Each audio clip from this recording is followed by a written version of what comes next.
चलिए next lecture में chemical reaction and equation में the first question is that why should A magnesium ribbon must be clean before burning in air. अब देखिए हम क्या करना चाह रहे हैं, मैग्नीशियम रिबन को बर्न करना चाह रहे हैं एयर में, ठीक है। अब बर्निंग का मतलब जो है फाइनली ये क्या करेगा, ऑक्सीजन से रिएक्शन करेगा और MgO बनाएगा, ठीक है ना। What happens during burning, what is mean by burning of magnesium, that the magnesium reacts with oxygen in the atmosphere to form a MgO compound, okay। अब क्या होता है कि अगर मान लो पहले से मैग्नीशियम अगर पड़ा हुआ है तो मैग्नीशियम जो एटमॉस्फेरिक ऑक्सीजन होती है,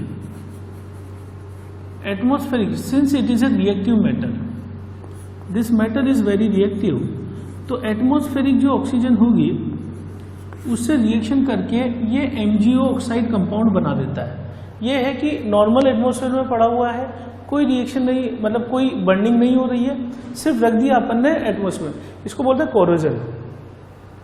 जब भी कोई चीज एटमॉस्फेरिक गैसेस से रिएक्ट करके खत्म होती है तो उस वर्ड को अपन बोलते हैं, उस चीज को हम बोलते हैं corrosion.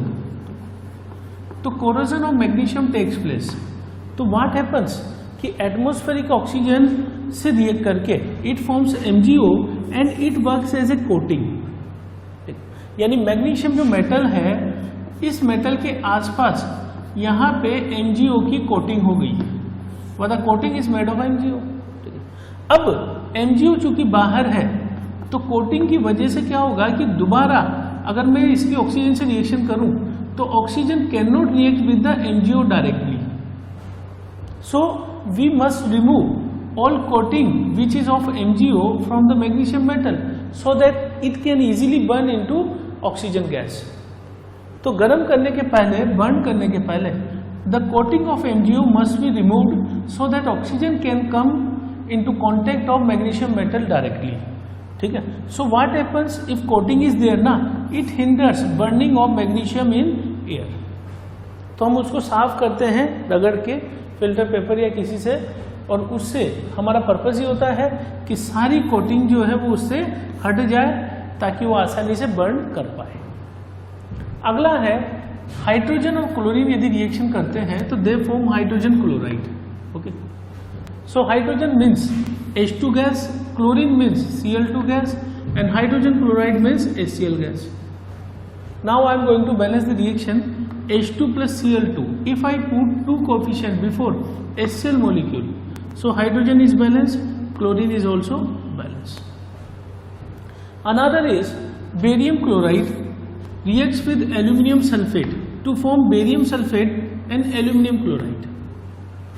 Now the barium is in the form of Ba+2 ion, Cl chloride means Cl minus, aluminum ion present in Al+3 form and sulfate is SO4 - 2 ion।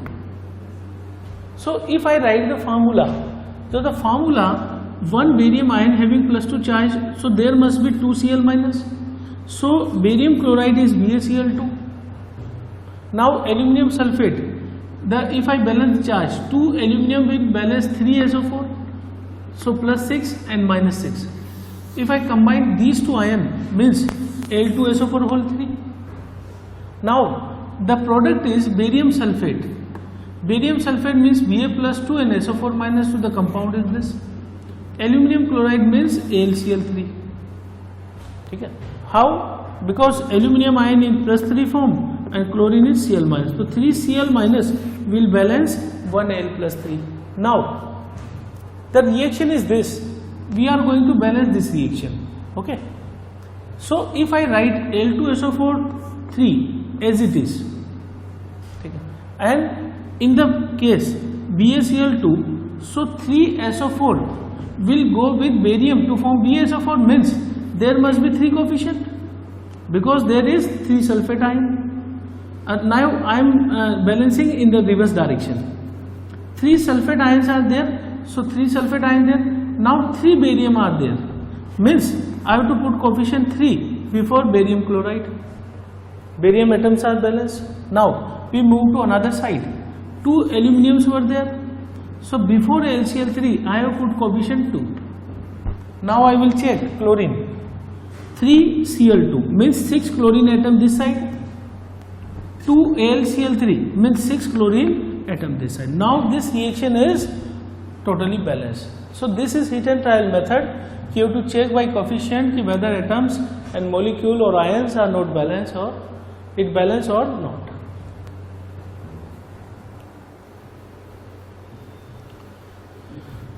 So next example है कि when sodium is dissolved in water, sodium hydroxide and water, hydrogen is formed. So sodium means sodium metal, water means H2O, sodium hydroxide means NaOH, and hydrogen gas means H2.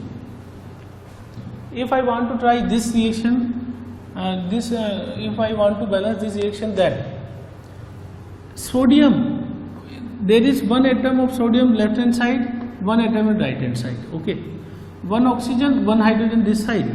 So if I see this reaction, sodium is balanced, oxygen is balanced this side. Now hydrogen is 1 here this side 2. That means one of the hydrogen has moved into hydrogen gas. Now hydrogen has 2 atoms. If I multiply this H2 by half coefficient, then one atom will be balanced. So it means one atom of hydrogen atom, because if I break hydrogen molecule into 2 parts, so half part will be one atom only. So Na plus H2O gives NaOH plus half H2. If I multiply this whole reaction by 2, so 2Na plus 2H2O gives 2NaOH plus H2, because I am multiplying whole reaction by 2. So this is also balanced reaction, this is also balanced reaction. Now I am going to write the solution of barium chloride. Barium chloride, I already told, the Ba plus 2 and Cl minus will give BaCl2 plus sodium sulfate. Sodium means Na plus, sulfate means SO4 minus 2. So if I put 2 Na plus with SO4, so it will be balanced. Na2SO4 is the sodium sulfate. It gives barium sulfate. Barium sulfate means Ba plus 2 and SO4 minus 2. So I am removing this charge because it is balanced, so BaSO4 plus solution of sodium chloride, Na plus and Cl minus gives NaCl. Now what happens?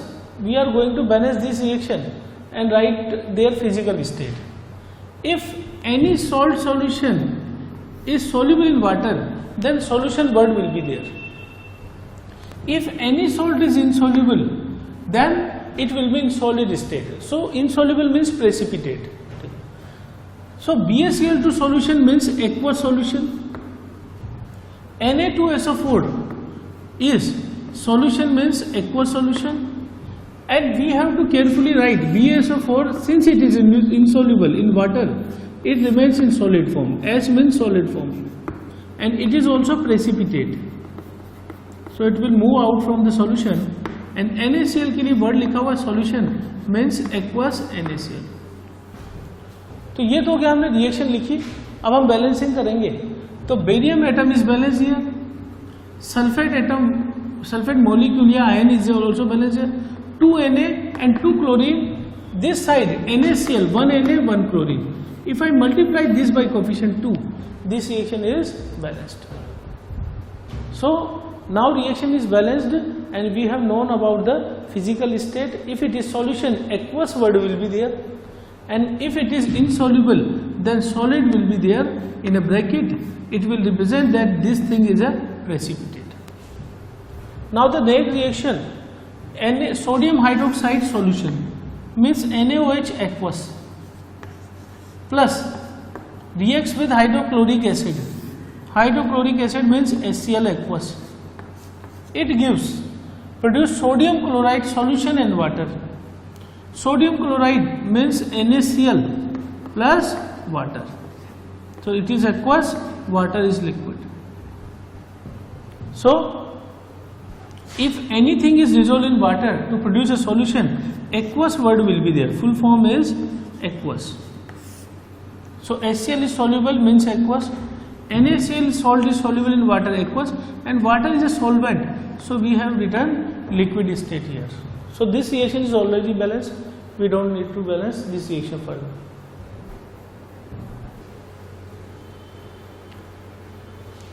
चलिए तो next चीज हम पढ़ने वाले हैं types of chemical reaction. और chemical reaction जैसा कि ऑलरेडी अपन देख चुके हैं कि केमिकल रिएक्शन मीन्स कि there is a breaking of existing bonds and new bonds are completely formed. So this is the example when hydrogen and chlorine reacts to form hydrochloride gas. So what happens? The H2 molecule is broken and it converts into atoms. Similarly, chlorine molecule is broken and it converts into atoms. And hydrogen and chlorine reacts with each other to form HCl molecule. So what happens? There is a breaking of bond and there is a formation of new bond. That is called as chemical reaction. Now we are going to see the different types of chemical reaction. The first reaction is combination reaction. And what is meant by combination reaction? If two or more reactants combine with each other. If two or more reactants combine with each other. And what happens? A single product is formed. If single product is formed, यानी कि दो या दो से ज्यादा चीजें जुड़कर एक ही चीज बना दी, तो टू और मोर रिएक्टेंट मिलकर एक सिंगल प्रोडक्ट बना दिए, तो this is called as combination reaction. For the example, calcium oxide is CaO. When CaO reacts with water, dissolved in water, so these two reacts with each other to form a single product CaOH2, and CaOH2 is called as calcium hydroxide. The compound which can give OH minus ion is called as hydroxide, and calcium means calcium hydroxide. The common name for this is slacked lime. This is slacked lime. And what is CO? It is also having a common name, quicklime. This is quicklime. Now I have written that along with CaOH2 heat is evolved. Plus sign means heat is liberated.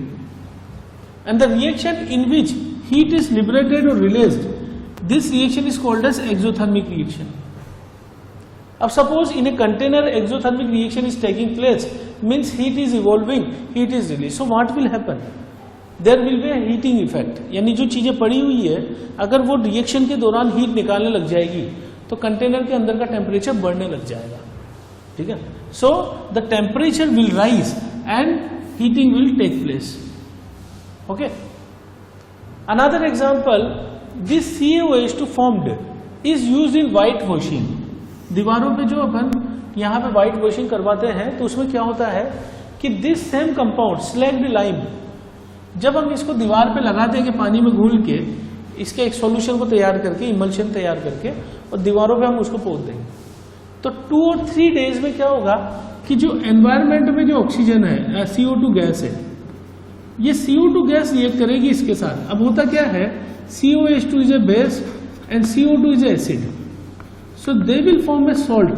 When acid and base react, they will form a salt. And what salt is formed? Calcium carbonate is formed. तो calcium carbonate is a white in colour and it will shine on the wall.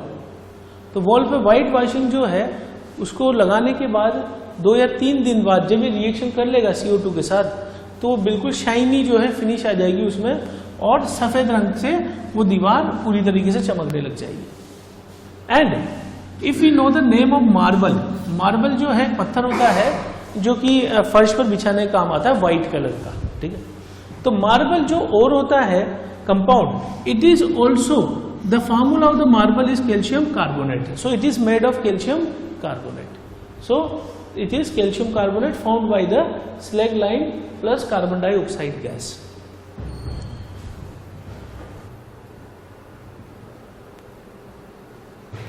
So here are the other examples of combination reaction. What happens in combination reaction? 2 or more reactants combine to form to a single product. So burning of coal is example of combination reaction. Carbon in the coal will react with oxygen gas in atmosphere to form CO2 gas, and along with CO2 gas some heat is liberated. So the reaction in which heat is liberated is called as exothermic reaction. Now the other combination reaction is formation of water. Hydrogen gas reacts with oxygen gas in atmosphere to form H2O liquid. Now I am balancing this reaction. 2 hydrogen this side, hydrogen is already balanced. and 2 oxygen are this side, 1 oxygen this side. So I have multiplied this thing by half coefficient. So in this matter, and if I multiply whole reaction by 2 factor, so 2H2 plus O2 gives 2H2. So this is also another form of this reaction as a balanced form. Exothermic reaction, we already know कि heat is released. This is called as exothermic reaction. So the most popular example of exothermic reaction, when we burn coal in oxygen gas, CO2 gas is evolved and heat is liberated. We already know this experiment कि कोयला यदि हम जलाते हैं तो उसके साथ गर्मी निकलती है, हीट निकलती है, ठीक है। उस हीट का यूज करके हम किसी चीज को जो है टेम्परेचर बढ़ा सकते हैं, पानी उबाल सकते हैं, खाना पका सकते हैं। So this is the popular example of exothermic reaction. Another example is combustion reaction. This reaction is combustion. Combustion simply means reaction with water, oxygen gas. So methane gas reacts with oxygen to form water and H2O. Now what is the correct way to balance the reaction? First we will check carbon atoms. Here only one carbon atom is there, and in CO2 there is one carbon atom, so I multiply CO2 by 1 factor. In this manner carbon is balanced. Now I move to hydrogen atom. 4 hydrogen atoms. This side there are 2 hydrogen atoms. So if I multiply it by 2 factor, hydrogen atoms are balanced. So first carbon is balanced, then hydrogen is balanced. Now the third turn is oxygen. You will balance the reaction in this manner: carbon, then hydrogen, then oxygen. This is the correct sequence. Now I go to oxygen atoms. I will count oxygen atoms. 2 atoms here and 2 atoms here. Total 4 atoms will be there. 4 atoms this side, and on left hand side there are 2 atoms. So to make it 4, I am multiplying this by coefficient 2. So in this manner this reaction is balanced. And also the popular example is respiration. Respiration is exothermic reaction. अब respiration के दौरान क्या होता है कि CO2 gas जो है बाहर निकल रही होती है। तो respiration जो अपनी बॉडी में होता है, ठीक है, इसका जो लॉजिक होता है वो होता है कि जब फूड डाइजेस्ट होगा तो उस दौरान CO2 गैस बाहर निकलती है। तो हमें डाइजेशन प्रोसेस को अगर हम समझे, रेस्पिरेशन कैसे होता है वो हम समझ रहे हैं, तो अपनी बॉडी में जो भी फूड इंटेक हम लेते हैं, अब मेजर जो हमारा फूड सोर्स है वो है rice, potato, wheat, roti. These are the source of food. So major food consist carbohydrate. Now in our body the carbohydrate breaks into smaller molecules. So one of the example is glucose. So in the body the carbohydrate we are taking inside is converted into glucose. So when we inhale oxygen gas, the oxygen gas will react with glucose to form CO2 gas along with water, and heat is released. Heat और energy is released. तो जो हमें energy चाहिए daily life में वो हम किससे लेते हैं? खाना जो हम खाते हैं वो हमें एनर्जी प्रोवाइड कराता है, लेकिन एनर्जी प्रोवाइड कराना एक केमिकल रिएक्शन है। यानी सबसे पहले क्या होगा कि कार्बोहाइड्रेट जो हम इंटेक ले रहे हैं वो ग्लूकोज में बदलेगा, ग्लूकोज ऑक्सीजन से रिएक्ट करेगा। The formula of glucose is C6H12O6. It reacts with oxygen gas forming CO2, oxygen gas forming CO2 along with water. CO2 is gas, water is liquid, oxygen is gas and glucose is aqueous solution, क्योंकि पानी में घुल जाता है। जो salt या compound पानी में घुल जाएगा उसके नीचे हम एक्वस लिखते हैं, जो नहीं घुलता है उसके नीचे हम सॉलिड लिखते हैं, वो प्रेसिपिटेट का काम करेगा। Now I am going to balance this reaction. Sequence हमारा वही है, carbon then hydrogen then oxygen. Check कीजिएगा, कार्बन इस साइड कितने 6, इधर कार्बन है 1, तो मैं इसको मल्टीप्लाई कर देता हूँ 6 से, ये हो गया कार्बन बैलेंस। इधर आता हूं मैं, हाइड्रोजन यहां है 12, इस साइड में आता हूं H2 में हाइड्रोजन है 2, तो मैं इसको मल्टीप्लाई कर दूं 6 से, तो ये हो गया हाइड्रोजन बैलेंस। बात समझ पा रहे होंगे? 6 कार्बन यहां, 6 कार्बन यहां, 12 हाइड्रोजन यहां, 12 हाइड्रोजन यहां। अब बारी आती है ऑक्सीजन की। ऑक्सीजन की बारी आती है तो इस साइड हम चेक करते हैं कितने ऑक्सीजन है।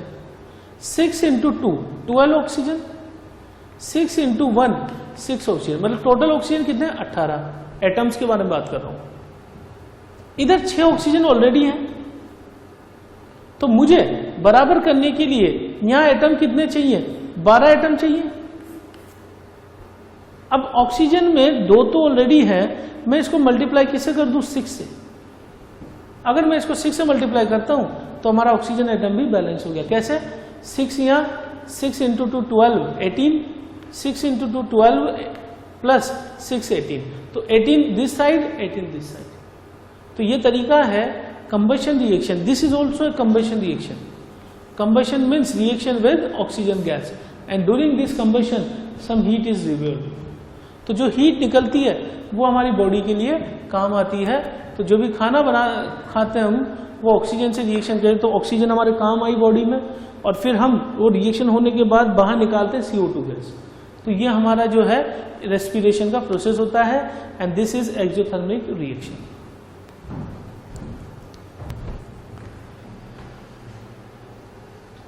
चलिए अगला जो नेक्स्ट बी टाइप हम पढ़ रहे हैं रिएक्शन, कॉम्बिनेशन रिएक्शन हम पढ़ चुके थे जिसमें 2 चीजें कंबाइन होकर एक सिंगल प्रोडक्ट बना रही है। अगला हम पढ़ने वाले हैं डीकम्पोजिशन रिएक्शन। डीकम्पोजिशन का सिंपल मीनिंग होता है टूटना। यदि किसी कंपाउंड को लूं मैं और एक सिंगल कंपाउंड 2 या 2 से ज्यादा प्रोडक्ट में टूट जाए तो उसको हम बोलेंगे डीकम्पोजिशन रिएक्शन। यानी कॉम्बिनेशन रिएक्शन में जुड़ना और डीकम्पोजिशन मीन्स टूटना। तो एक प्रैक्टिकल हम ले रहे हैं इसका, फेरस सल्फेट क्रिस्टल। कहीं पर फेरस आ जाए मीन्स आयन इसमें +2 है और सल्फेट मीन्स SO4 -2, तो इनका कॉम्बिनेशन क्या बनेगा? FeSO4। और क्रिस्टल इसलिए क्योंकि इसके साथ 7 वाटर मॉलिक्यूल्स अटैच होते हैं। This ferrous sulphate crystal is green in colour. Colour हमें याद करना पड़ता है। अगर मैं इसको गर्म करना चालू करूं तो after heating it will give FeSO4 and water is evaporated. तो वाटर सारा टूट जाएगा जो इससे जुड़ा हुआ है और FeSO4 ferrous sulphate is obtained. Now what we are going to do? We are taking this ferrous sulphate and again it is heated. So what will happen? Fe2O3 compound in solid form is formed. This Fe2O3 is called as ferric oxide. Anywhere the iron present in +3 state, we will call it as a ferric. And if iron is present in Fe+2, we will call it as a ferrous. So what happened? Ferric oxide is formed. Along with SO2 and SO3 gases are formed. This is sulfur dioxide. This is sulfur. S for sulfur 2 oxygen है तो dioxide, H for sulphur 3 oxygen है तो trioxide. तो this is sulphur trioxide gas. SO2 gas is pungent gas. Pungent यानी कि अगर हम इसे सूंघेंगे तो नाक को जो है चुभती हुई ये गैस, तीखी सी एक गैस लगेगी। तो this is pungent gas and this is colourless gas. Similarly SO3 is almost similar property to SO2 gas. Pungent ये भी होती है और कलरलेस ये भी होती है। नाउ अनदर एग्जाम्पल, बहुत पॉपुलर एग्जाम्पल है कैल्शियम कार्बोनेट का। कैल्शियम कार्बोनेट का कार्बोनेट आयन होता है CO3 -2 और कैल्शियम आयन होता है Ca+2। So calcium carbonate is formed by these 2 ion. What happens when heating takes place? It will break into CO, decomposition होगा Ca और CO2 में। CO is called as in solid form it is quicklime and the name is calcium oxide। Carbon dioxide के साथ quicklime, जो हम पहले देख चुके हैं कि CO पे पानी डाला जाए तो COH2 बन जाता है, स्लैग्ड लाइम। ठीक है, ये इससे पहले अपन ने किसमें पढ़ा था? कॉम्बिनेशन। अब क्या होगा? CO और CO2 और साथ में जो है हीट यहाँ पे रिलीव। अगर मान लो यहाँ हीट रिक्वायर्ड होगी इसको तोड़ने में, अगर decomposition takes place by heating, किसी चीज को गर्म करके अपन उसको तोड़ रहे हैं तो हीटिंग से डिकम्पोजिशन यदि होता है तो that is called as thermal decomposition. गर्म करके तोड़ रहे हैं तो thermal decomposition. Another example is lead nitrate. अगर मैं लूं तो नाइट्रेट आयन होता है NO3- और लेड होता है Pb+2। अगर मैं दोनों को कंबाइन कर दूं तो मेरे पास फॉर्मूला आएगा लेड नाइट्रेट का PbNO3 this is in solid form. अगर हम इसको गर्म करना चालू करें तो it will form PbO solid form में The PbO name is lead oxide. Lead and O is oxide. So lead oxide is PbO. When it breaks into PbO, two gases are formed, NO2 gas and O2 gas.